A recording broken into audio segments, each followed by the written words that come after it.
আসসালামু আলাইকুম, আমি সাগর। আজকে বিস্তারিত জানাবো আমাদের ইঞ্জিন গার্ডটি নিয়ে। তো তার আগে বাইকের মডেলের সাথে পরিচয় হব।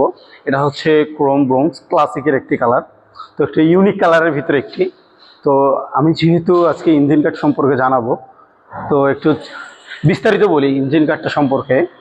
তো অনেকেই যারা আফটার মার্কেট ইউজ করে অ্যান্ড হচ্ছে আফটার মার্কেট আর আমাদেরটার ভিতরে মূল পার্থক্য কি এটা তুলে ধরবো আজকের এই ভিডিওতে। তো আমাদের এই ইঞ্জিন কাটটা হচ্ছে মূলত 3 পার্টের হয়ে থাকে। এই একটা পার্ট, এই পাশের একটা পার্ট, এই পাশের একটা পার্ট হয়, অ্যান্ড মূল পার্ট হচ্ছে এইখানটায় যেখানে আমাদের রয়্যাল এনফিল্ডের লোগো দেওয়া আছে। আর হ্যাঁ, আর আফটার মার্কেট যেটা হয় সেটা একদম ওয়ান পিস থাকে। তো আমাদের এই দুটার ভিতরে পার্থক্য খুব সুন্দর একটা জিনিস। দেখা যায় যে ওটা যদি কোনো কারণে অ্যাক্সিডেন্ট হয়, তো সেক্ষেত্রে আপনাদের যে আমাদের বাইকে যে মূল চেসিসটা আছে সেটা বাঁকা হওয়ার সম্ভাবনা 99% থাকে।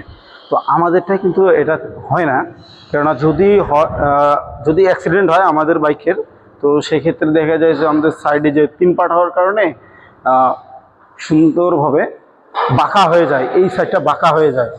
এই সাইডটা বাঁকা হওয়ার কারণে আমাদের চেসিসটা কিন্তু রক্ষা পায়।